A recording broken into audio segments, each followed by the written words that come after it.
परिचय। जैसा कि हम पहले भी चर्चा कर चुके हैं कि जनन सभी जीवों की वह क्षमता है जिसमें एक जीव लगभग अपने समान गुणों वाले एक छोटे से जीव को जन्म देता है।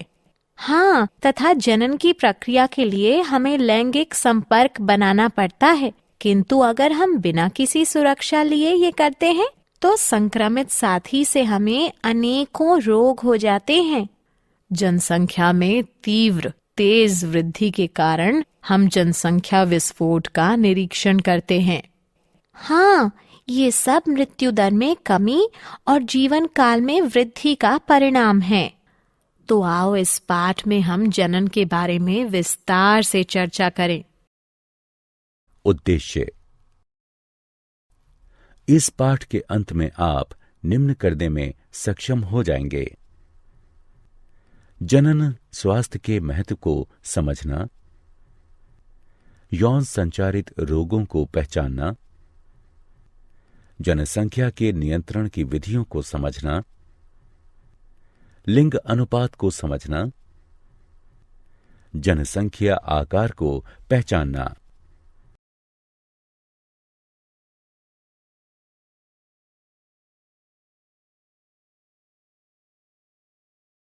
जनन स्वास्थ्य। जनन स्वास्थ्य सामान्य स्वास्थ्य के वे सभी पहलू हैं जो कि एक मनुष्य के सामान्य, सुरक्षित तथा संतुष्ट जनन जीवन को बढ़ावा देने में सहायक हैं।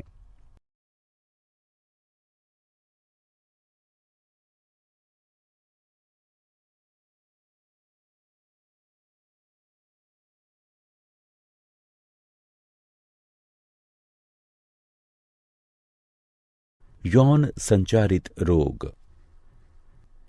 वे रोग जो यौन संबंधों द्वारा एक संक्रमित प्राणी से स्वस्थ प्राणी में संचरित होते हैं, यौन संचारित रोग कहलाते हैं।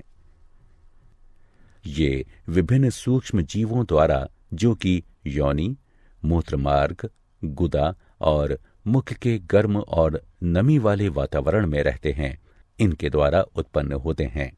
कुछ यौन संचारित रोग निम्न हैं: सुजाक यानी गोनोरिया, सिफिलिस, ट्राइकोमोन्स्ता, एड्स। सुजाक यानी गोनोरिया नाइजेरिया गोनोरिया जीवाणु द्वारा होता है। इस रोग का मुख्य लक्षण मूत्रोजनन मार्ग में सूजन तथा जलन है तथा पेशाब करते समय रोगी को अत्यधिक जलन महसूस होती है। यह जीवाणु नर के मूत्रमार्ग और मादा के गर्भाशय ग्रीवा को संदूषित करता है। सिफिलिस ट्रेपोनेमा पेडिलियम जीवाणु द्वारा होता है। मूत्रोजनन मार्ग की म्यूकस झिल्ली में धब्बे यानी चकत्ते होना तथा जननांग पर अल्सर होना आदि इस रोग के मुख्य लक्षण हैं। ट्राइकोमोन्स्ता एक प्रोटोजोआ ट्राइकोमोनास वेजिनेलिस द्वारा होता है। मादाओं के मूत्रोजनन मार्ग द्वारा कुछ योनिस्राव इस रोग का मुख्य लक्षण है। एड्स एक विषाणु HIV द्वारा होता है जो कि शरीर की प्रतिरोधक क्षमता को कम कर देता है तथा जिससे शरीर किसी भी रोग से जल्दी ही ग्रसित हो जाता है। एड्स के संचारण के माध्यम यौन संबंध, संदूषित प्राणी के रक्त का रक्ताधान यानी स्थानांतरण, संदूषित सुई का प्रयोग, सरगर्भता यानी गर्भावस्था के दौरान अपरा द्वारा मात्र से शिशु में आना आदि है।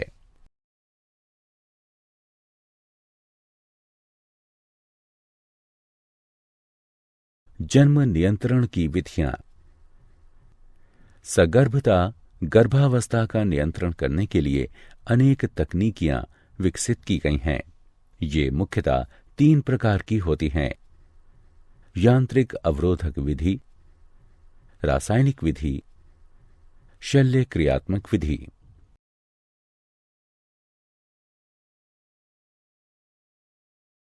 यांत्रिक अवरोधक विधि। यांत्रिक अवरोधक विधि में शारीरिक बाह्य युक्तियां जैसे कॉन्डोम, डायाफ्राम और ग्रीवा टोपी प्रयुक्त होते हैं, जो कि संभोग यानी मैथुन के दौरान शुक्राणुओं को स्त्री के जनन मार्ग में घुसने से रोक देते हैं। अतः यह उनके बीच में रोधक की भांति कार्य करता है। अंतःगर्भाशयी युक्तियों का प्रयोग गर्भाशय में अंतरोपण को रोकता है। यह युक्ति कॉपटी है, जो कि डॉक्टरों या अनुभवी नर्सों द्वारा गर्भाशय में सुरक्षित रूप से लगाई जाती है। रासायनिक विधि। रासायनिक विधि में स्त्रियों द्वारा विशिष्ट औषधियां प्रयोग की जाती हैं, जो कि 2 प्रकार की होती हैं, मुख वाली गोलियां और योनि वाली गोलियां। मुख वाली गोलियों को मुखीय गर्भ निरोधक भी कहते हैं, जो कि शरीर के हार्मोनों के संतुलन को बदल देती हैं, जिससे कि अंड का त्याग नहीं होता और निषेचन नहीं हो सकता है।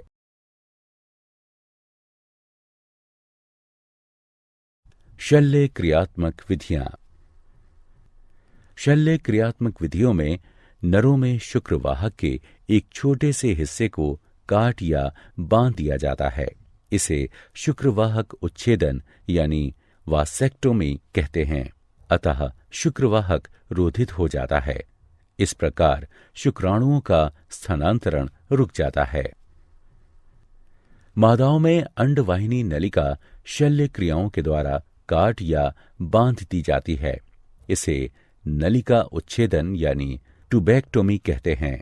अतः अंड गर्भाशय तक पहुंचने में सक्षम नहीं होता है तथा इस प्रकार निषेचन नहीं हो पाता है। लिंग अनुपात। एक जन समुदाय में मादा तथा नर की संख्या का अनुपात ही लिंग अनुपात कहलाता है। एक स्वस्थ समाज के लिए मादा नर का अनुपात बनाए रखना अत्यंत आवश्यक है। कन्या भ्रूण हत्या के कारण हमारे समाज के कई हिस्सों में कन्या शिशु लिंग अनुपात का गिरना एक चिंता का विषय है। इसलिए जन्म से पहले भ्रूण के लिंग का पता लगाना एक कानूनन अपराध माना गया है। जनसंख्या का आकार। जनन की सहायता से जीव अपनी जनसंख्या में वृद्धि करते हैं। एक निश्चित जनसंख्या में जन्म तथा मृत्यु की दर जनसंख्या का आकार निर्धारित करती है। जनसंख्या में वृद्धि तब होती है जब जन्म दर मृत्यु दर से अधिक होती है।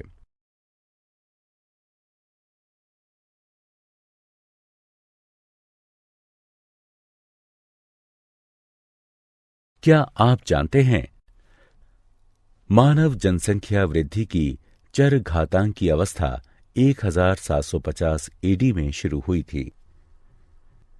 विश्व की मानव जनसंख्या अगले 30 वर्षों में 9.5 अरब तक पहुंच जाएगी।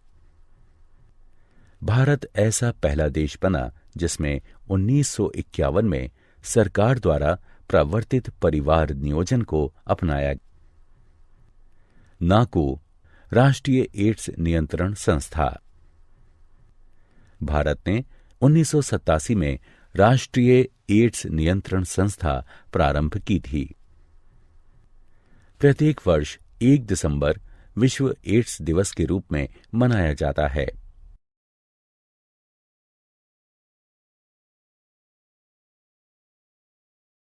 सारांश।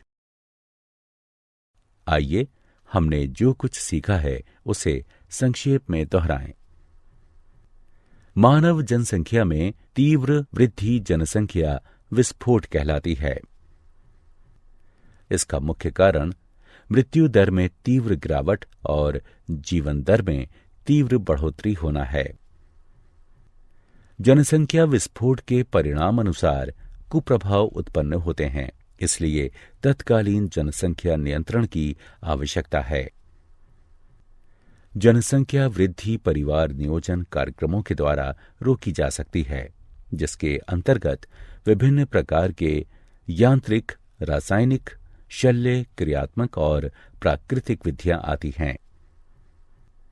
यौन संचारित रोग असुरक्षित यौन क्रियाओं के दौरान संचारित होते हैं।